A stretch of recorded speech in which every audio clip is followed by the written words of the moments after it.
ॐ जननीं शारदां देवीं रामकृष्णं जगद्गुरुं पादपद्मे तयोः स्थित्वा प्रणमामि मुहुर्मुहुः।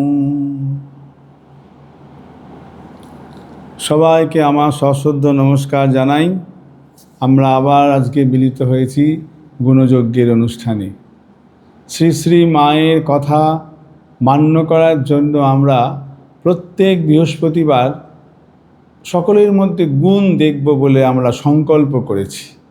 অতএব সেটি চলছে, আমরা চেষ্টা করছি, প্রত্যেকেই আমাদের যথাসাধ্য চেষ্টা করছি। এইটি হলো আসল, এটি সাধনা তো একেবারে সকলের হবে না। সারা দিনে যে আমি 100% গুণ দেখতে পারবো এমন নাও হতে পারে, এর জন্য সময় লাগবে, এটি সাধন তো। এর মধ্যে আরেকটি কথা এসে যায় যে গুণ তো আমরা দেখব, মা বলেছেন যে দোষ যদি দেখতেই হয় মা, দোষ দেখবে নিজের। অন্যের গুণ দেখব আর দোষ দেখব নিজের। এখন নিজের মানে কীরকম ভাব নিজের? নিজের কি দোষ দেখব? আমরা তো এখন আর অন্যের দোষ দেখছি না, অন্যের দোষ না দেখার সংকল্প গ্রহণ করেছি। তাহলে পরে আমরা কি দোষ দেখব? না, এখানে চিন্তা করতে হবে আমাদের যে আসক্তি, এই সংসারের মধ্যে আসক্তি আমাদের বন্ধনের কারণ। আমরা এমনভাবে অ্যাটাচড হয়ে পড়ি যে আমাদের মনে হয় না যে আর অন্য কিছু আছে। যখন আমরা কোনো বিষয়ে, যেমন আমাদের এই জ্ঞানেন্দ্রিয়, 5টি জ্ঞানেন্দ্রিয়, চোখ দিয়ে আমরা দেখছি, দেখার মধ্যে দিয়েও যে আমরা দেখছি, যেন যা দেখছি তার মধ্যে একটা আসক্তি। আমাদের এই শরীর বোধ বড্ড বেশি। আমরা নিজের শরীরের প্রতি বা অন্যের শরীরের প্রতি আসক্ত হয়ে পড়ি। সেদিকে তখন দোষ দেখতে হবে। শরীরে কি আছে? এই তো হাড় মাঁস চামড়া, এই নিয়ে তো শরীর, কেক রং আকার, এই তো, এছাড়া তো আর কিছু নেই। এ তো দুদিন পরে চলে যাবে।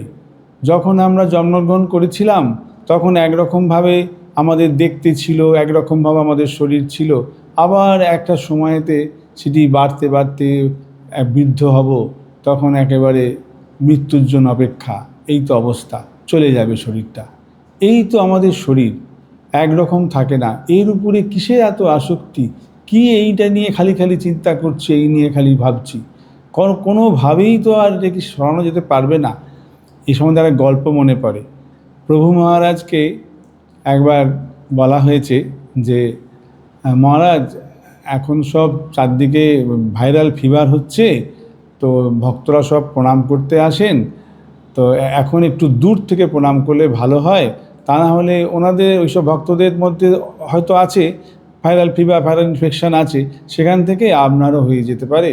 তাই জন্য আমরা ভাবছি যে পায়ে ছুঁয়ে প্রণামটা আমরা বন্ধ রাখব, দূর থেকে প্রণাম করব, আপনি যদি অনুমতি দেন।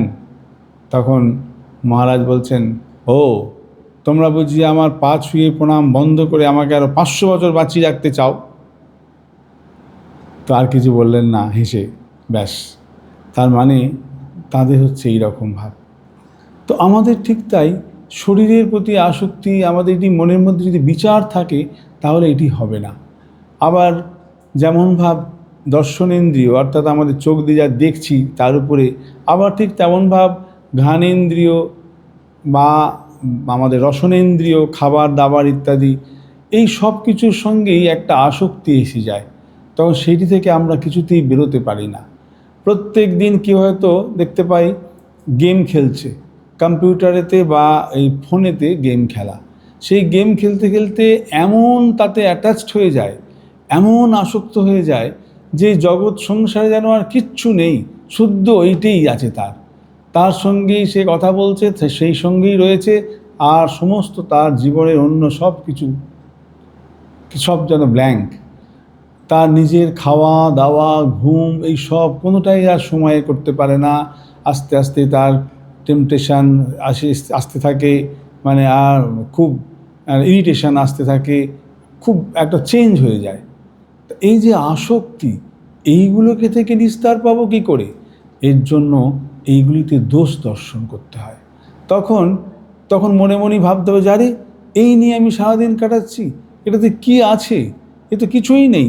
এ তো আমি আস্তে আস্তে আরও বেশি এর মধ্যে ঢুকে যাচ্ছে, গিয়ে আমার নিজের শরীরের ক্ষতি হচ্ছে, মনের ক্ষতি হচ্ছে, সব কি, আমি কোনো কনস্ট্রাকটিভ তো কিছু করতে পারছি না। বিচার করতে হয়। শাস্ত্রে বলে দুরকম ব্যক্তি, একজন হচ্ছে মূঢ় ব্যক্তি আর একজন হচ্ছেন বিবেকী ব্যক্তি। যারা মূঢ় তাদের কোনো বিবেক নেই, তাদের ইমোশনের বশে চলে। যেমন যেমন টেম্পটেশন আসছে সেই টেম্পটেশনের বশে তারা চলছে। যেমন যেমন হচ্ছে, যেমন পশু পাখি বা জীব চলে, ঠিক সেই রকম ভাব জীবজন্তুদের মতো ইমোশনের ভিত্তিতে চলছে সারা দিনের কাজকর্ম। তাই নিয়ে কোনো বিচার বিবেচনা করার তার কোনো অবসর নেই, করতে পারে না। এরা হলো মূঢ় ব্যক্তি। আর এক দল আছে, তারা বিচার করতে পারে, তাদের মধ্যে সিলেকশন করার ক্ষমতা জন্মেছে, তারা হলেন বিবেকী। বিবেকী মানে কোনটি সৎ কোনটি অসৎ সে বুঝতে পারে, যে না এটি আমার ক্ষতি করছে জীবনে, অতএব এটিকে আমাকে সরাতে হবে, এটিকে বাদ দিতে হবে, এটাকে আমাকে রেস্ট্রিক্টেড করতে হবে। তখন সেই অনুযায়ী তারা ধীরে ধীরে ধীরে ধীরে নিজেদেরকে কনসাসলি সচেতনভাবে তারা সেই পথে এগিয়ে যায় ও ধীরে ধীরে তারা খারাপটির দোষ দেখতে দেখতে সেটিকে বাদ দেয়, দিয়ে ভালোর দিকে আসতে থাকে। সেই জন্য আমরা এই গুণযজ্ঞের মধ্যে দিয়ে, আমরা তো মায়ের কথা শুনে গুণযজ্ঞ করছি কেন না, মাকে পাবো বলে, আমরা জীবনের উদ্দেশ্য লাভ শান্তি সেইটি লাভ করব বলে। তো শান্তি পেতে গেলে যদি অন্যগুলো আবার আমাদেরকে জড়িয়ে ধরে রেখে দেয়, তাহলে তো পারবো না। এই আসক্তি, এগুলির প্রতি দোষ দর্শন করতে হবে। অর্থাৎ আমরা আমাদের রসনা, আমাদের ঘ্রাণেন্দ্রিয়, শ্রোত্রেন্দ্রিয়, স্পর্শেন্দ্রিয়, সব এই প্রত্যেকটি জ্ঞানেন্দ্রিয়ের প্রতি আমাদের সংযম, তার দোষ দর্শন, তাকে দোষ দর্শন করলে, বিষয়ের প্রতি দোষ দর্শন করলে সেই বিষয়ের দিকে মন আর ওইভাবে গিয়ে আসক্ত হবে না। এই আসক্তি থেকে সরে আসতে গেলে সেই বিষয়গুলির প্রতি দোষ দেখতে হবে। তাই জন্য আমাদের শাস্ত্রে বলে যে ওদের প্রতি দোষ দর্শন করে করে আসক্তি থেকে আমাদেরকে এগিয়ে আসতে হবে। ঠাকুর বারবার বলছেন কি ত্যাগ করতে হবে? আসক্তি। এই ঘর বাড়ি সংসার সব ত্যাগ করে যে বনে চলে যেতে হবে তা নয়, ভগবানকে লাভ করতে গেলে সংসারে থেকেই হবে। তবে যে আসক্তি, সে আসক্তি ত্যাগ বলছেন মনে ত্যাগ করো। যারা সন্ন্যাসী তারা বাইরেরও ত্যাগ করবে, ভিতরেরও ত্যাগ করবে।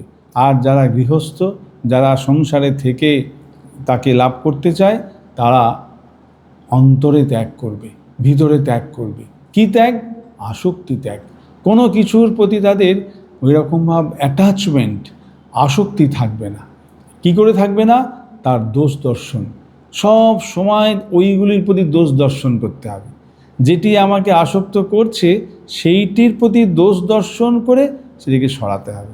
আমরা যদি দোষ দর্শন করতেই হয়, তাহলে মা বলছেন দোষ দেখবে নিজের, অর্থাৎ আমি কিসের প্রতি আসক্ত হয়ে যাচ্ছি, যেটি আমার জীবনের পক্ষে দরকার নেই, যেটি আমার জীবনের ক্ষতিকারক, তার প্রতি আসক্তি হয়ে যাচ্ছি না তো, আসক্ত হয়ে যাচ্ছি না তো।